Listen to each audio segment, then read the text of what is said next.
Assalamualaikum warahmatullahi wabarakatuh. Nama diberi Muhammad Arif bin Haji Ahmad. Saya daripada kelas Matematik 2 PPI SMP tahun 2023, keluaran 2028. Hari ini saya ingin membincangkan ataupun bersembang santai mengenai isu semasa dan cabaran masa depan yang berada dalam subjek GISC 1082. Terdapat dua isu yang saya ingin membincangkan tentang dalam konteks ini, iaitu isu pertama ialah perubahan harga petroleum dan sumber-sumber alternatif lain yang dapat digunakan. Di dalam isu pertama, saya akan menceritakan tentang apa itu petroleum, pengenalan petroleum ataupun pengenalan petroleum. Yang kedua pula, saya ingin menceritakan tentang faktor perubahan harga ni, sebab apa dia naik, sebab apa dia turun, dan seterusnya mengenai kesan perubahan harga petroleum tersebut. Dan keempat pula ialah sumber-sumber alternatif lain seperti kejap lagi saya akan ceritakan. Dan akhir sekali mengenai kesimpulan perubahan harga petroleum tersebut kepada ekonomi dan negara kita. Yang kedua pula, saya akan ceritakan tentang isu-isu konflik semasa mengenai dalam persempadan dan tuntutan bertindih di Malaysia dalam kurungan laut, konteks betul.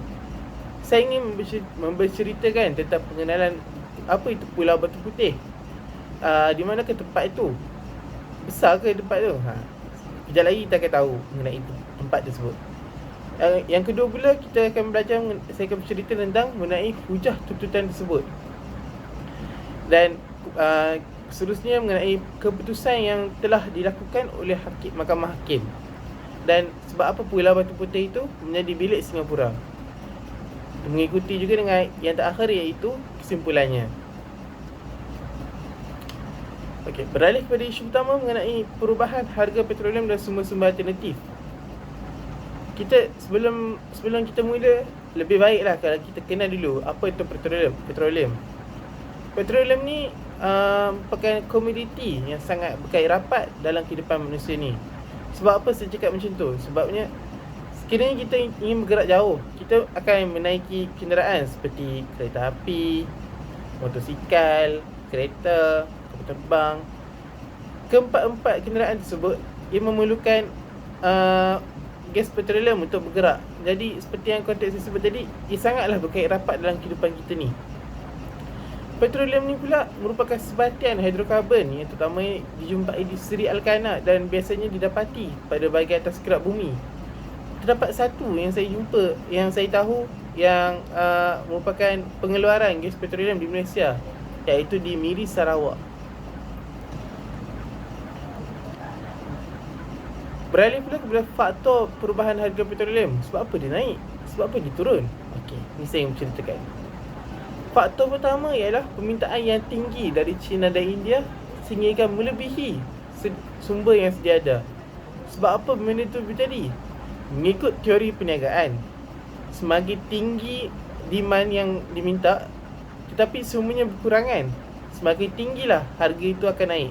Terbalik pula, kalau semakin kurang demand tapi sumbernya berlebihan, harga gas petroleum akan turun secara mendadak. Kita boleh ambil contoh daripada COVID-19. Pada COVID-19, semasa kawalan pergerakan, tiada siapa keluar daripada rumah. Jadi permintaan daripada rakyat telah berkurang, tapi sumber bahan masih lagi banyak. Jadi sebab itulah menjadi salah satu faktor yang faktor penurunan harga minyak petroleum di Malaysia ini. Yang kedua pula, keadaan politik yang tidak stabil di rantau Asia. Seperti yang kita tahu pada terdapat peperangan yang dilakukan oleh Rusia dan Ukraine yang telah memberi impak yang besar mengenai kenaikan harga di di sana. Oleh itu, sebab apa sekiranya berperang, mereka memerlukan banyak gas petroleum yang mengakibatkan gas petroleum ni dinaikkan harganya secara mendadak.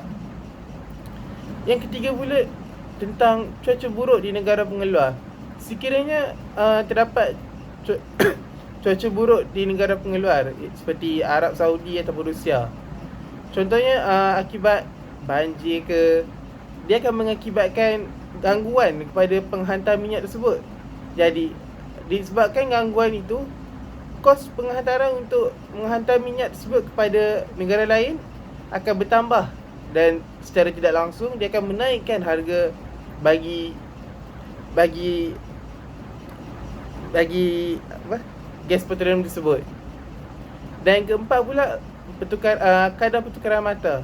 Seperti yang kita tahu, dalam gas petroleum ni dibeli dalam harga US dollar, dalam harga dolar AS. So jadi terdapat negara-negara lain yang mempunyai mata wang yang rendah akan terkesan apabila kadar dolar AS ni sama ada dia menaik ataupun dia menurun, kerana setiap kenaikan harga mata wang dolar AS, dia akan memberi impak yang besar kepada negara-negara yang mempunyai mata wang yang kecil. Yang ketiga pula ialah kesan perubahan harga petroleum. Bersebut dalam kesan, terdapat, seperti yang kita tahu, terdapat dua kesan, iaitu kesan kebaikan dan kesan keburukan. Okey, beralih kepada kesan kebaikan dulu. Kesan kebaikan perubahan harga petroleum ni ia dapat meningkatkan sumber pendapatan negara. Sebab apa? Sebab sekiranya kita mengeluarkan banyak sumber gas petroleum, ia akan meningkatkan ekonomi negara dan dapat secara tidak langsung dia akan mengurangkan hutang kerajaan terhadap negara-negara luar.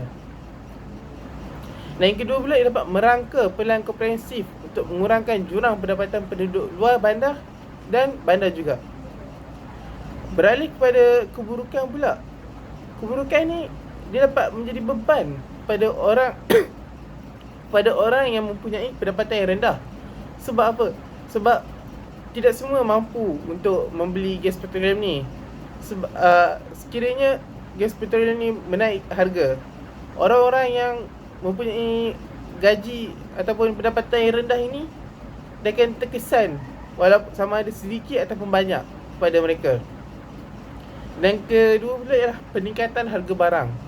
Sekiranya harga perubahan harga petroleum ni meningkat, ia secara tidak langsung akan memberi impak kepada peningkatan harga barang, kerana untuk menghantar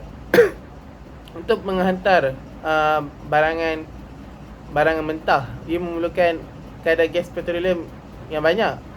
Sekiranya harga gas petroleum ini meningkat, secara tidak langsung dia akan memberi impak kepada bahan mentah tersebut dan meningkatkan dan mengakibatkan peningkatan harga. Dan yang terakhir ialah permainan subsidi yang tinggi. Apabila harga petroleum ini meningkat, dia akan memberi beban kepada rakyat kerana mempunyai subsidi yang tinggi untuk mereka tak mampu untuk membeli gas petroleum tersebut. Dan yang seterusnya ialah sumber-sumber alternatif lain yang kita dapat jumpa, seperti kuasa hidroelektrik, tenaga solar dan biomas. Yang pertama mula kita itu kuasa hidroelektrik. Kuasa hidroelektrik ni apa? Kuasa hidroelektrik ni merupakan pertukaran tenaga daripada pengaliran air menjadi elektrik.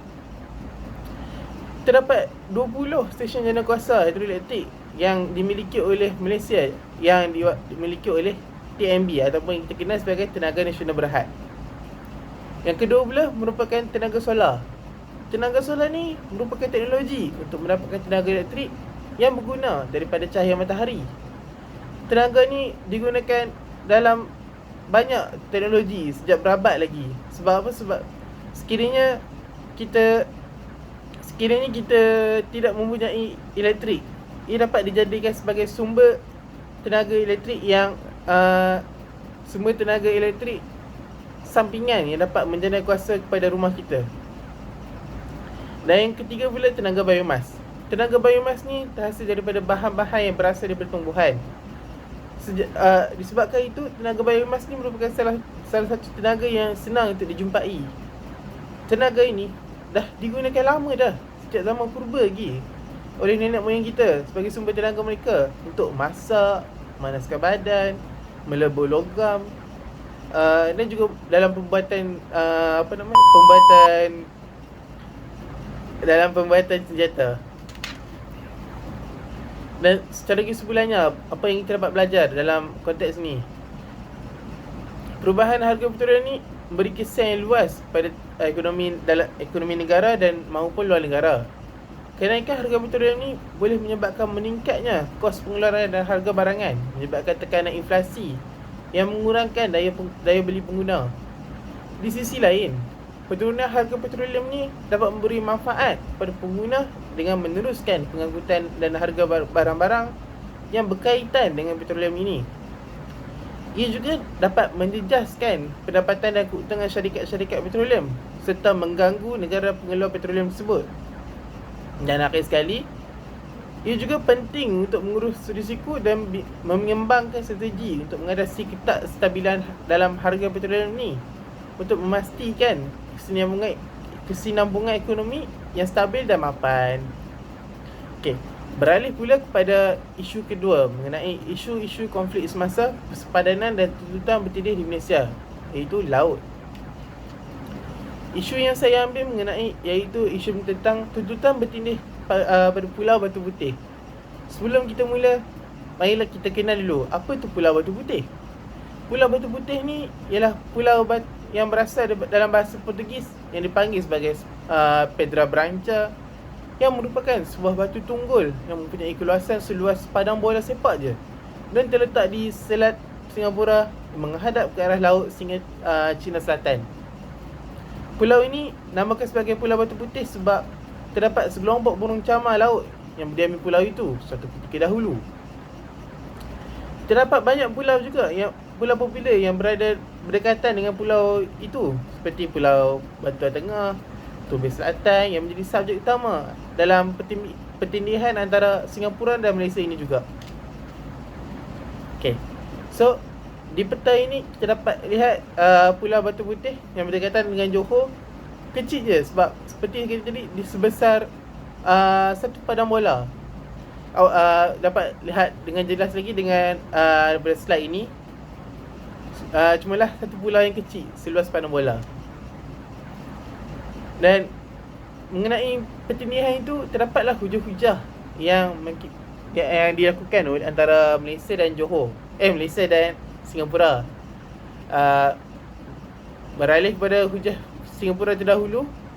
Singapura mengatakan Pulau Batu Putih ni merupakan pulau yang tidak berpenghuni, ataupun dia sebut bahasa tu terra nullius, yang bermaksud yang tidak berpenghuni.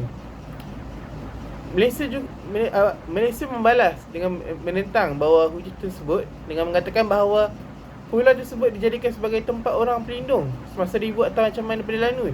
Sebab itulah pulau tu tidak didiami oleh orang, sebab dia dijadikan sebagai tempat pelindung mereka. Alasan kedua pula, mereka memberitahu Malaysia ini berdiam diri. Mengikut sistem demokrasi barat, kumpulan yang banyak bersuara akan mendapat lebih banyak tuntutan. Jadi, Singapura menganggap Malaysia ini berdiam diri dan tidak mahu pulau tersebut. Jadi, Singapura ingin pulau tersebut. Malaysia tidak pernah membantah. Singapura juga mengatakan bahawa Malaysia tidak pernah membantah mengenai pengibaran bendera Singapura yang berlaku di pulau tersebut. Jadi, Singapura menganggap sebagai pulau ini tidak pernah didiami oleh orang lain sebab tiada sebarang kabar angin. Yang kedua pula, hujah mengenai dalam Malaysia. Malaysia mengatakan bahawa istilah Pedra Branca ni ataupun Pulau Batu Putih ni tak pernah pun wujud dalam hikayat lama. Singapura pula kata bahawa pulau tersebut pernah ditadbir oleh British. Soalannya, seluruh Malaysia ini pernah ditadbir oleh British. Adakah Malaysia ini milik Singapura? Yang kedua pula mengenai alasan jarak. Pulau tu terletak di antara yang terdekat dengan negeri Johor Malaysia, iaitu dengan jarak 7.7 batu nautika sama dengan 14.26 km. Sedangkan jarak antara Singapura dan pulau tersebut ialah 25 batu nautika sebanyak. Jadi mengikut hukum sepatutnya negara mana yang terdekat dengan pulau tersebut dijadikan sebagai hak milik pulau negara tersebut untuk menuntut pulau itu. Okey, mengikut keputusan keputusan pula. Mahkamah Keadilan Antarabangsa dalam perhakiman memutuskan bahawa Singapura mempunyai hak ke atas Pulau Batu Putih, manakala Malaysia mempunyai hak ke atas Batuan Tengah. Pulau Batu Putih, Pulau Batuan Tengah dan Tabir Selatan yang dituntut oleh Sultan Johor telah diiktiraf daripada hakim tersebut dan mengambil kira bahawa Malaysia tidak tapi hakim mengambil kira bahawa Malaysia tidak tahu buat apa-apa pun lebih daripada 100 tahun. Jadi pulau tersebut Malaysia tidak mempunyai bukti mengenai untuk menuntut pulau tersebut dan diberikan oleh kepada Singapura. Sebab apa pula Batu Putih ni jadi hak Singapura? Salah disebab pemangku setiausaha kerajaan Johor menulis surat rasmi kepada Singapura pada tarikh 21 September 1953. Surat itu menjawab surat dari setiausaha jajahan Singapura kepada penasihat British buat Sultan Johor bertarikh 12 Jun 1953 yang bertanyakan tentang status pulau tersebut. Kira-kira 3 bulan kemudian, pemangku setiausaha kerajaan negeri Johor menjawab bahawa kerajaan negeri Johor ni tak menuntut pun pemilik ke atas Pedra Branca ni ataupun kita kenal sebagai Pulau Batu Putih ni. Jadi statement yang dikeluarkan oleh Mahkamah Keadilan Antarabangsa ini mengatakan sehubungan itu mahkamah menyimpulkan bahawa jawapan Johor itu menunjukkan bahawa setakat 1953 ini Johor memahami bahawa ia tidak dimiliki kedaulatan ke atas Pedra Branca ataupun dikenali sebagai Pulau Batu Putih. Jadi kesimpulan yang kita dapat daripada topik hari ini, Malaysia telah kehilangan Pulau Batu Putih ni dan mengakibatkan kerugian besar kepada Malaysia. Sebab apa? Pulau Batu Putih ni merupakan aset yang penting pada mana-mana negara. Sebab yang kedua pula, Malaysia perlu akur dengan keputusan yang diberi oleh mahkamah kerana merupakan keputusan yang muktamad. Keputusan yang diberi oleh mahkamah, Malaysia tidak boleh menuntut lagi keputusan yang telah diberi. Sebab apa? Sebab dia telah muktamad dan diberi muktamad kepada hakim. Dan yang ketiga pula ialah Malaysia berusaha untuk membuat rayuan terhadap keputusan yang telah diputuskan. Tapi sekiranya Malaysia ingin menuntut semula,